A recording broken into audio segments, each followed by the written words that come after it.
The sky was cloudy, and the wind felt cold on Mina's face. She pulled her coat tighter as she walked into the busy city train station. It was noisy, full of people rushing, talking, and shouting. Mina's steps were slow. Her mind was heavy. With worry, she only had $10 left in her pocket. No job, no family nearby, and rent was already late. Her phone battery was almost dead, and she didn't even have enough money for a full meal. Still, she had come to the station, hoping maybe she could find something, maybe a small job, or someone needing help. She sat on a wooden bench in the corner.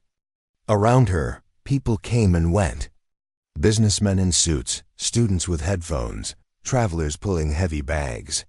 Nobody looked at her. Then she noticed a man standing near the ticket machine. He wasn't dressed like the others. His clothes were simple gray shirt, loose pants, no bag, no phone. He looked lost.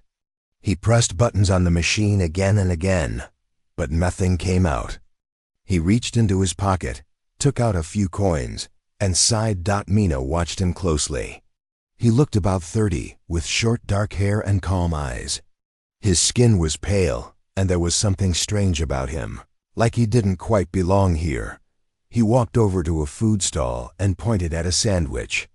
The vendor said something, and the man stepped back. He didn't have enough money. Mina looked at the $10 bill in her pocket. It was all she had. Just one small note. She felt her heart beat faster. It was a crazy idea.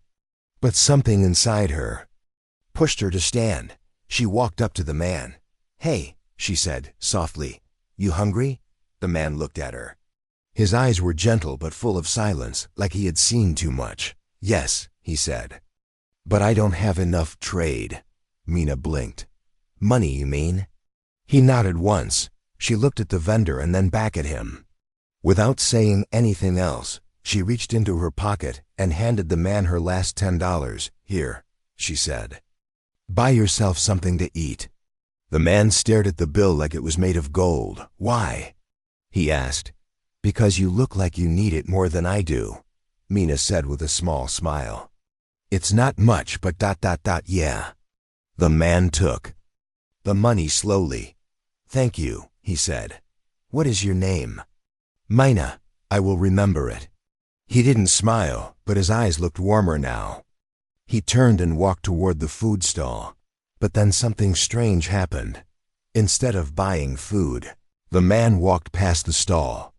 He moved quickly now, heading toward a platform marked "Restricted, Maintenance Only." Mina frowned. "Where is he going?" she whispered. No one else seemed to notice him. The guards at the edge of the platform didn't stop him. He walked straight past the red warning signs, then stepped into the shadows under the platform. And then he disappeared. Not like someone walking out of sight. It was like he blinked out of the world. Gone. Vanished. Mina stood frozen. Did she imagine it? Was it a trick?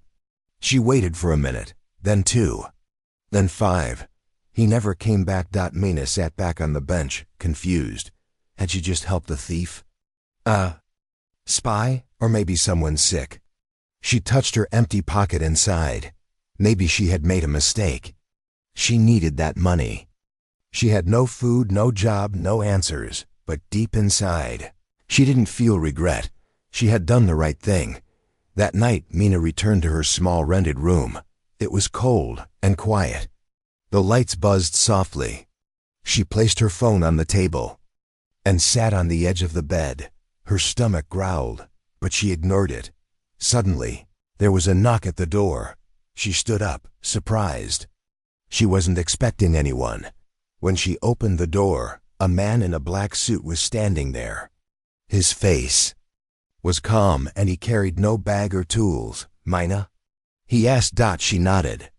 "Yes?" He didn't smile. He reached into his coat and pulled out a silver card, placing it gently in her hand.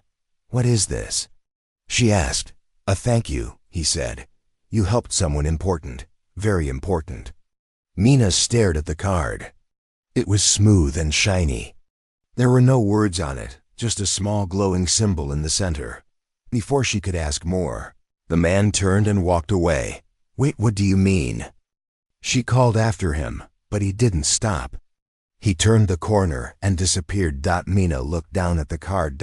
It was warm. That night, as she lay in bed with the silver card on her table, a strange light filled the room. A small glowing orb floated above the card. It was quiet, humming softly. Then, from within the orb, a voice spoke, calm, clear, and kind. You passed the test, Mina. Her eyes widened. What test? But the orb faded away, leaving only silence and mystery. Mina sat up in her bed, staring at the place where the glowing orb had vanished. Her room was quiet again, as if nothing had happened. The silver card still lay on the table, now cold and still. She picked it up, turning it in her fingers. The glowing symbol on it was gone. It looked like an ordinary piece of metal now. Passed the test? She whispered. What test? Her thoughts raced. The man at the station, his strange way of speaking, the way he disappeared. Then the man in the black suit, now this card. And that glowing orb. It didn't make sense. Nothing made sense. The next morning, Mina walked back to the train station. She hoped to see the man again. Maybe he had returned. Maybe she could ask him what was going on. She walked around the platforms, the ticket machines, even near the restricted maintenance-only area. But he wasn't there. She asked a guard. Did you see a man go into the restricted area 2 days ago? The guard looked confused. Nobody goes in there without a badge. It's locked. But I saw him, she said. He walked right through. He disappeared. The guard frowned. Miss, you must be mistaken. Mina didn't argue. She just walked away, more confused than before. That night, she returned to her room, still holding the silver card.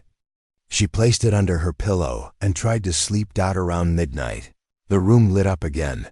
The orb had returned. This time it floated closer to her face. A soft voice echoed through the air. Mina of Earth, the voice said. You have shown kindness in a moment of need. That was not a mistake.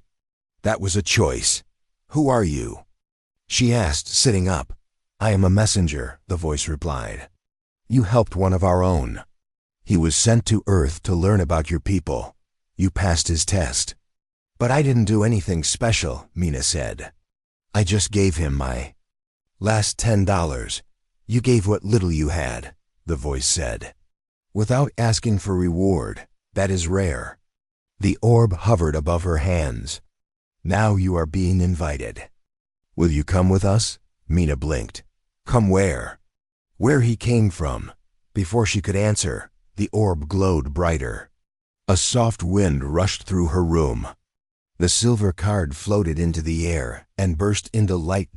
And then everything vanished. When Mina opened her eyes, she wasn't in her room anymore. She was standing in a large white hallway. The walls shimmered like glass but felt alive. The air was clean and warm. Strange lights moved along the ceiling like stars. A tall woman with golden eyes approached her. She wore a long robe and carried a silver tablet. Welcome, Mina, she said with a gentle smile. You are safe. Mina looked around. Where am I? You are aboard the Cora, the woman replied. A vessel that travels the stars. You mean a spaceship? Yes. Mina took a step back. No, this can't be real. It is, the woman said. You are one of the few humans chosen. Most are never tested. Even fewer pass. Why me? Because you helped someone who had nothing. And you did it with no promise of reward. The woman led her down the hallway. Mina looked through a wide window. Outside was the black of space, and Earth floating far below, blue and beautiful. Her legs felt weak. I'm really not dreaming? She whispered. No, the woman said kindly. This is real. They brought her to a room clean, simple, and full of strange tools. Machines scanned her body gently. She was given fresh clothes and food that tasted like nothing she had ever eaten before. Sweet, soft and full of energy. Then a familiar figure walked in. It was the man from the station. He now wore a uniform with glowing lines and a symbol on the chest. He smiled when he saw her. "Hello, Mina." She stood up quickly. You disappeared." "Yes," he nodded. "I am called Dallin. I am not from your Earth, but I was born from your people long ago. My kind left Earth many centuries before your time. We are still human, but changed." "You're a millionaire?" she asked, remembering the title of the article she had once read that inspired kindness. He smiled. "In your terms, far more. But I had to know if kindness still lived on Earth. I was sent in disguise to test." Mina crossed her arms. "You were watching me?" "No, we tested many. Most walked past. Some even shouted at me. But you gave me everything you had, without fear, without judgment." Mina looked down. "I didn't think I was doing anything special. That's what made it special." Dallin led her through a garden inside the ship. Plants glowed gently, and small silver birds flew through the trees. "There's a council of stars," Dallin said, "a group of worlds. Many are watching Earth. Some want peace. Others fear your kind." "Why?" Mina asked. "Because Earth has power," he said. "But also anger, greed, war. Still, there is hope. People like you show that kindness survives." They stopped at a crystal pool. The water showed images of Earth cities, forests, oceans, and faces. "You are invited to stay with us," Dallin said, "to learn, to become a voice for your world. But the choice is yours." Mina looked into the pool. Her reflection stared back, small, tired, human. She didn't know what to say. Mina sat on the edge of the glowing crystal pool. The water shimmered, showing scenes from Earth children playing in parks, storms in the ocean, fires in the forest, people laughing and people fighting. It was beautiful and sad at the same time. Dallin stood quietly beside her, letting her take it all in. "This is your world," he said softly. "Full of light and darkness, but it is not lost." Mina looked up at him. "Why show me all this? I'm just a girl who gave you $10. "You were the only one who gave," Dallin replied. "Others had more. Others walked past. But you gave everything you had. That tells us more than any report or test ever could." Mina thought for a moment. "But what now? You said something about a council and a decision?" Dallin nodded. "Yes. There's a great council of many worlds. Some are human like us, others are not. They are watching Earth, trying to decide should your world be welcomed into the stars or left alone." "Left alone?" Mina asked. "Why?" "Because many fear Earth," he said. "Your people have powerful minds, fast science, but too much fighting. The council is divided. Some want to help, others want to stay away." Mina stood. "And where do you stand?" "I believe in second chances," Dallin said. "I believe Earth can grow." "You prove that." He walked to a small bench near the pool. A round device floated down beside him. It opened like a flower, and a smooth voice spoke, ready for choice confirmation. Dallin looked at Mina. "This is your moment. You may return to Earth and live your life as it was. We will not erase your memory, but no one will believe your story. Or," he paused, "or you can stay. Learn with us, grow, become a guide, help Earth from above. Be a voice of peace between two worlds." Mina felt her heart beating fast. Stay in space? With people like Dallin? On a ship that flies across the stars? Or return home? To her small room, to job searching, to empty pockets? It wasn't an easy choice, but then she remembered the feeling she had when she gave away that $10. Not fear, not regret, but peace. A small moment of goodness. That moment had led her here. She looked into Dallin's eyes. "I want to stay." The floating device lit up. Choice confirmed. initiating ambassador training. The next days were unlike anything Mina had ever known. She was given a room on the ship walls that changed color with her thoughts, a bed that adjusted perfectly to her comfort, and a window that showed the stars. Every morning, she trained. She learned the history of the lost human colonies, groups of humans who left Earth thousands of years ago in hidden ships, escaping war and destruction. Some of them settled on distant worlds, far from Earth's eyes.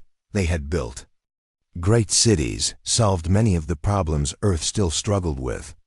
But they had also lost things, simple things like music, street food, and laughter for no reason.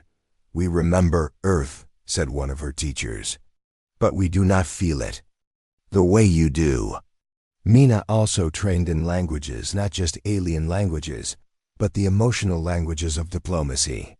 How to speak with care, how to listen with patience, how to represent a world still learning.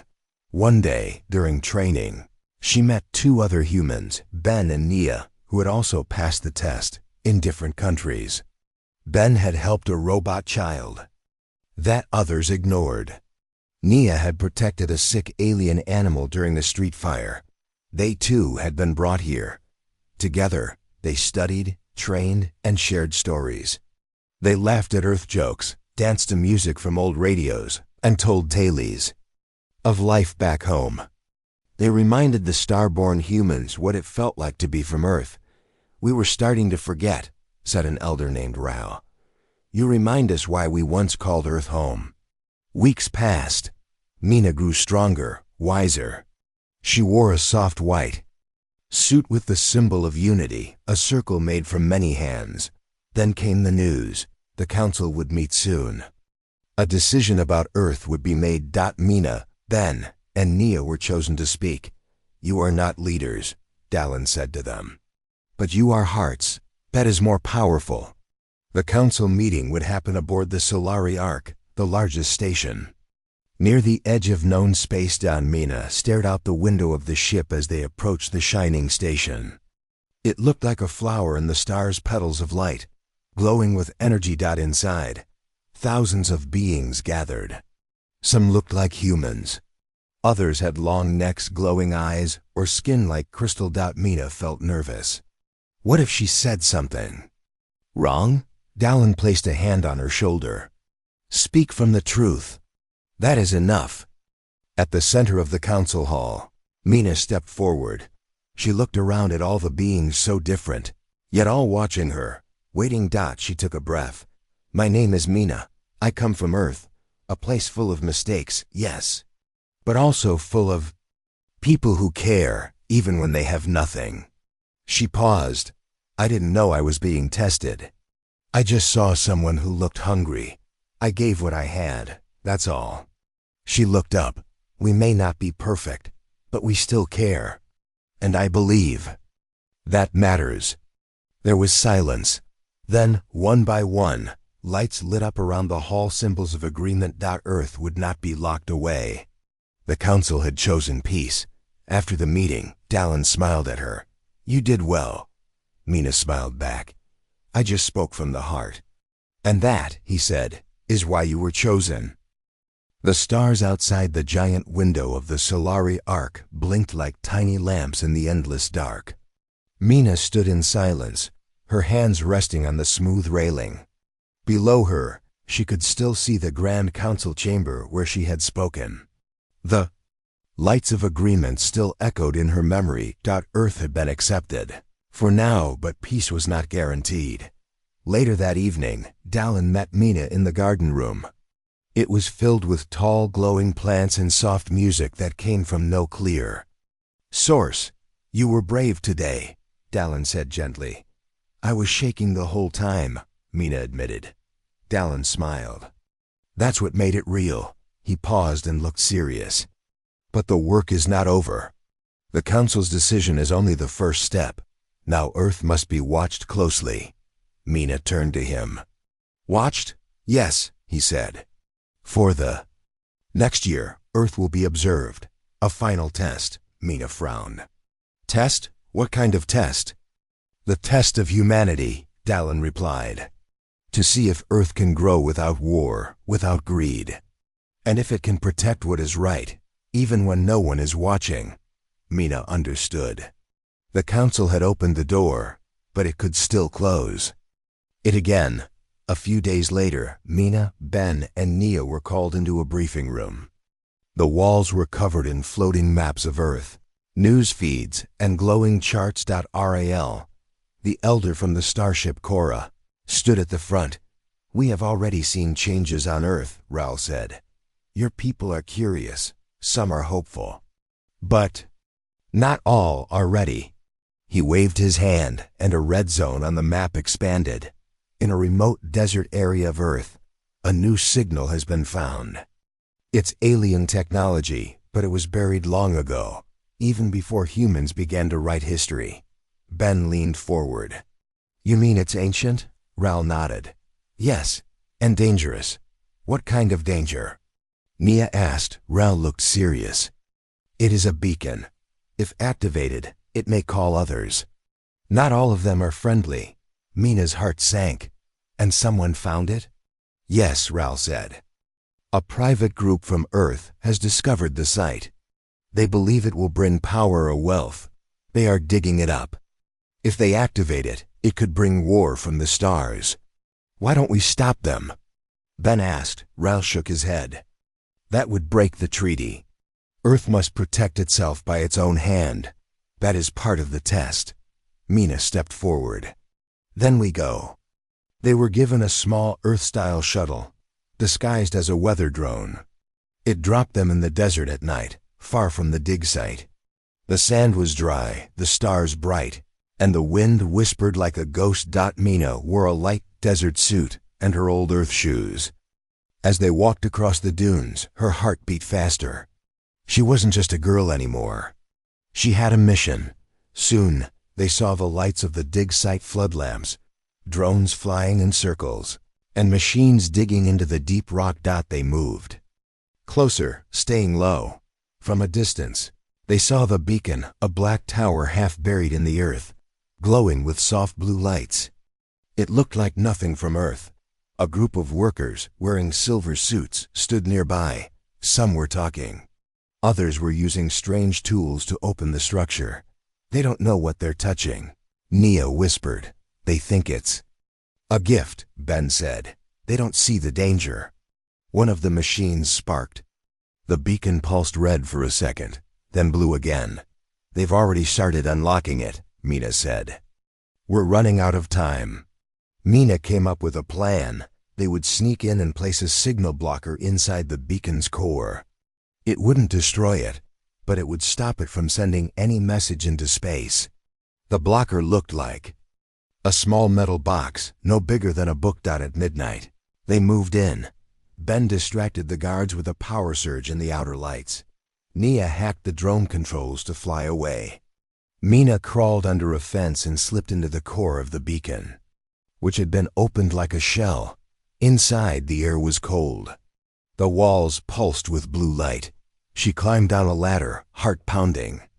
At the center was a glowing panel with symbols she had learned during her training. She pulled the blocker from her pouch and placed it against the panel.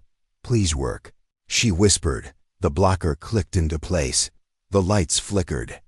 The core let out a long hum, then went dark. Outside, alarms started to ring. They know. Ben shouted from a comlink in her ear. Mina climbed back up fast. Red lights flashed across the dig site. The workers were panicking, confused by the sudden shutdown. As she reached the surface, Dallin's voice came through the communicator. You did it. The beacon is quiet. We're bringing you out. A beam of blue light appeared behind a rock hill. It picked them up one by one, lifting them into the night sky. The Earth team below could only watch as the lights vanished into the stars. Back on the Cora, Mina stood with Dallin in the ship's observation deck. Earth glowed softly below. You stopped the storm before it could start, Dallin said. Mina nodded. They weren't evil, just curious. But curiosity without care can still cause harm. Dallin looked at her. That's what makes your kind dangerous and special. He held out a badge with the symbol of the United Council. "You've passed the second test." Mina took the badge and smiled. She had come a long way from that train station. She wasn't just a girl with $10 anymore. She was Earth's voice among the stars. Mina stood on the wide glass platform of the starship Cora, looking out at the stars. The Earth hung in the distance, blue and calm.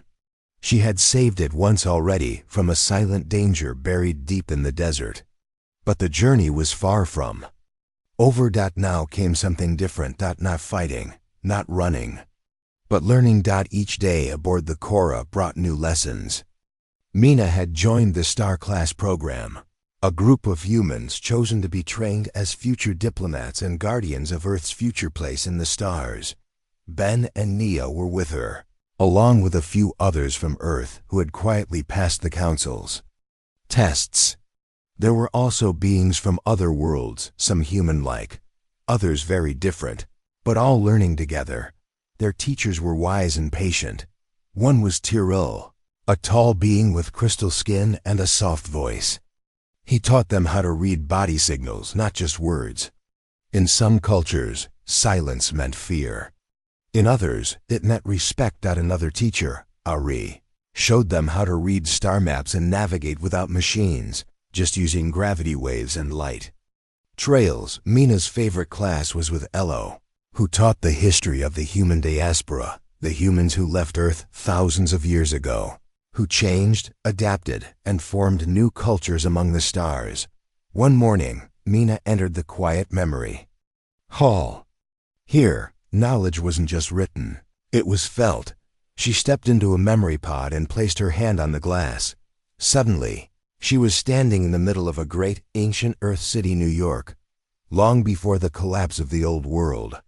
She saw people building, laughing, crying, helping each other. A memory recorded by a traveler from the past. Another day, she walked through the memory of a space colony on a moon far away. Children played in low gravity while machines farmed crystals. Music echoed from glowing walls. Each memory taught her something, not just about others, but about herself. But not everything was peaceful. One evening, while Mina was reviewing ancient Earth songs with Nia, the ship suddenly shook. A soft alarm echoed through the halls. Lights turned blue. Ben ran in. Emergency alert. Council outpost. Under attack. Attack? Mina stood. Who would do that? Nia answered quietly. Not everyone wants peace. In the command room, Dallin stood before a screen showing a small station floating near a red star. Smoke and fire spread from one side of it. Strange ships surrounded it, unmarked, fast, and silent. These are not official warships, said Ral, stepping in behind them. They belong to a rogue group. They believe Earth is a danger. They want to block its rise. Mina clenched her fists. But why? Earth hasn't attacked anyone. Ral looked at her calmly. Fear can twist truth. Are we going there? Ben asked. No, Dallin said. The Council will handle this fight. But it is a sign. A sign of what? Mina asked. That your path will not be easy, Dallin said. Some in the stars believe humans are too emotional, too wild, too quick to anger. But we're also kind, Mina said, and brave. Yes, Dallin nodded. That is why we are teaching you, so you can show them the part of humanity they don't see. The next few days were filled with training under pressure. Mina and her team were taken to simulation chambers rooms that created false realities so real. It felt like being on another world. In one mission, she had to guide two angry alien leaders toward peace. Their planets had once shared a moon, but now fought over it. The room shook with sound, and their voices were loud and angry. But Mina used what she learned listening first, speaking calmly, finding common ground. You are both strong, she told them. But strength means nothing if it destroys everything. She found a solution. Share the moon for research, not war. When the simulation ended, Tyrell smiled. You learn well. Another day, they were taken to the Star Bridge, a deep space station where all student diplomats met. It was a city in the sky shops, markets, music halls, and learning zones from every known world. Mina tried food that glowed in the dark, met beings with 6 eyes, and even danced to alien instruments that used air and light instead of sound. But she also saw sadness, refugees from destroyed planets, orphans from forgotten wars. She realized something deep. The stars were full of wonder, yes, but also full of pain. That night she wrote a message to herself. I can't fix everything, but I can try. One evening, Mina returned to her room to find a small silver box on her table. It was from Dallin. Inside was a badge made of star metal, shaped like a heart surrounded by light. You are now a listener, the note said. Soon you will be a voice. She placed the badge on her suit and looked out her window. Earth was still far below, but she didn't feel far from it. She felt connected, like a thread tied her heart to every person on that little blue planet. Next day, Rel gathered them all in the central dome. You have done well, he said. You have learned much. But the true test is still to come. Mina looked at her friends. They were no longer scared. They were ready. The stars outside the space station blinked like small lanterns in the dark. Mina stood near the window, watching them, her heart full of thoughts. So much had changed since she first stepped into this world of space, aliens, and the unknown. She had once lent $10 to a stranger at a train station.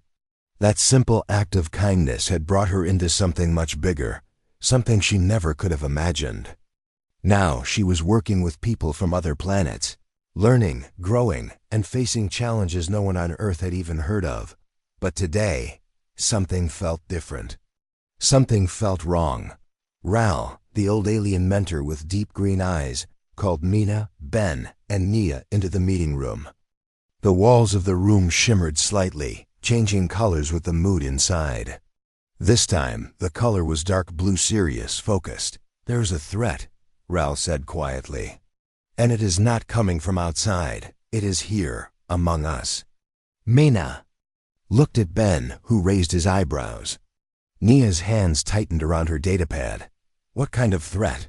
Mina asked. Ral paused before answering. A lie. A carefully planted lie.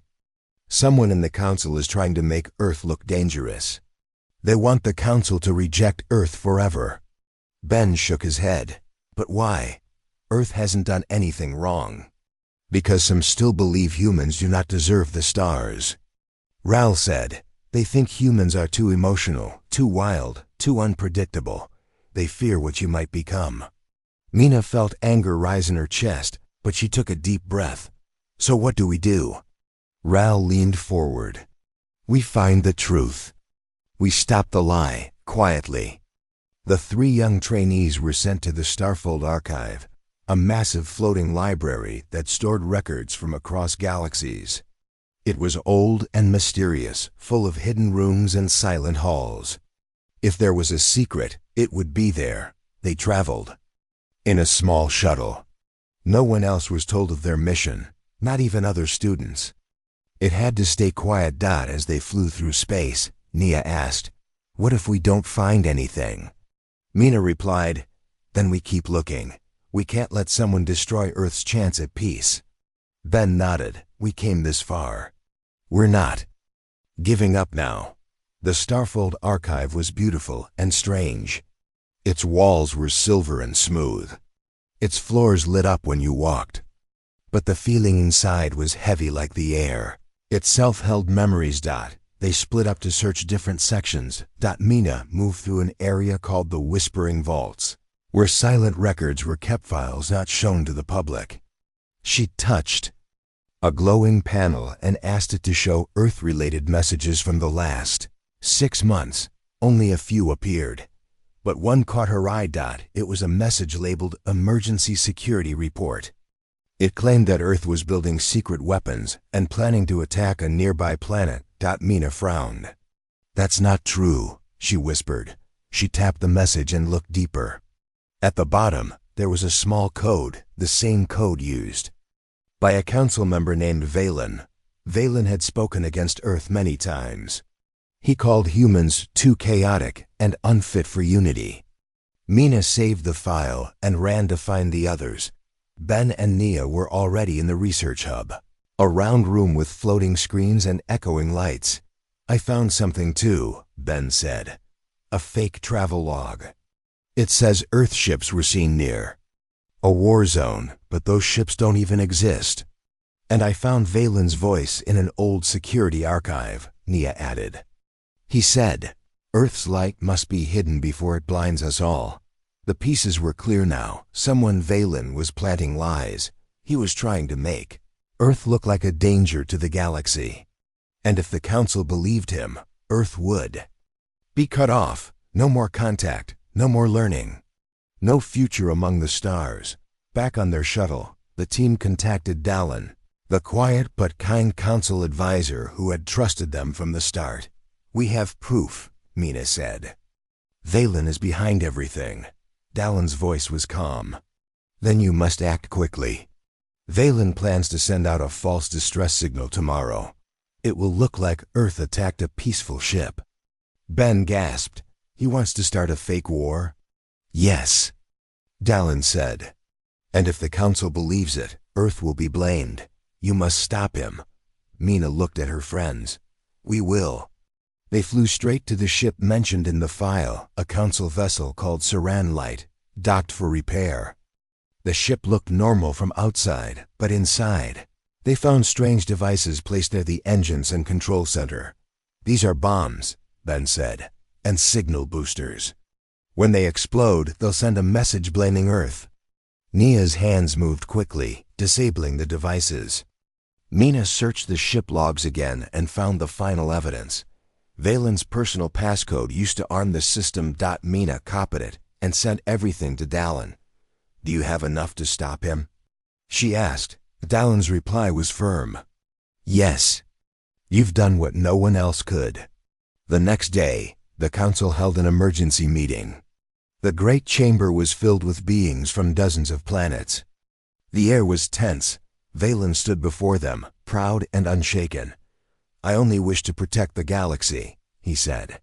"Earth is not ready." But then Dallin stepped forward, holding the proof. He played the voice recordings, showed the fake files, showed Valen's code. Silence filled the room. The Council members turned their eyes from Valen. "You have betrayed the truth," said the oldest member. "You tried to destroy peace." Valen was removed from his position. His lies were exposed. That evening, Mina stood on the deck of the Cora, looking out at the stars again. They were still the same. But she was not. Ben and Nia joined her. "Stopped a war before it began," Nia said. Mina shook her head. "We did, together." Dallin approached, his steps quiet. "Because of your actions, Earth now has hope." He handed her a small stone glowing blue and warm to the touch. "This is a symbol of trust," he said. "It will be delivered to Earth. The Council will send a ship with peace." Because one human gave her last $10 to a stranger and changed the galaxy. The Council had decided to send a special ship to Earth, carrying a message of peace and trust. Mina, Ben, and Nia were chosen to return with it. Their mission, to bring back a new future for their home planet. Mina felt excitement and fear together. What would Earth be like now? Would people accept them? Would they believe? Dallin stood beside her. "You carry the future of Earth in your hands. But remember, the future depends on kindness, courage, and truth." Mina nodded. She was ready. The journey back to Earth was quiet. The ship moved swiftly, passing familiar stars and planets. Mina watched Earth grow larger and larger through the windows, blue oceans, green lands, and swirling clouds. As the ship entered Earth's orbit, Mina felt a strange mix of pride and sadness. The Earth she loved was still the same world she left, but she hoped it was ready for a new chapter. The ship landed in a large clearing outside a city. It was the first official visit from the stars in many years. Reporters, scientists, and leaders gathered to welcome the visitors. Mina stepped forward. Her heart pounding. She held the glowing stone from Dallin, the symbol of trust from the council. It shone with a soft blue light. She spoke clearly, her voice carrying across the crowd. "People of Earth," she said, "we come from the stars with a message. You are not alone. The galaxy sees your struggles and your kindness. We offer friendship, peace, and a chance to grow together." The crowd was silent at first, then began to murmur. Some faces showed hope. Others were doubtful. Mina knew it'd not be easy. Years of fear and suspicion had built walls between Earth and the stars, but she believed in people. One by one, the leaders of Earth came forward to accept the stone. And the message. In the days that followed, Mina, Ben, and Nia traveled to many places, schools, towns, research centers. They shared stories of the stars and taught what they had learned. Children looked at them with wide eyes, dreaming of space and new worlds. Adults listened carefully, some still unsure, but many eager to learn. Mina also met people struggling. Those who had lost hope, who lived in fear and hardship. She told them, change begins with small acts, like kindness, like courage, like lending your last $10, even when you think you have nothing. Her words spread like light. One evening, Mina stood on a hill, looking up at the sky. The stars seemed closer now. She smiled, thinking of the stranger at the train station. Without him, none of this would have happened. She whispered, "Thank you." Earth was not perfect yet. There would be challenges ahead, but now it had a chance to be part of the greater universe, to learn and grow, to shine with kindness and strength. And Mina knew one thing for sure.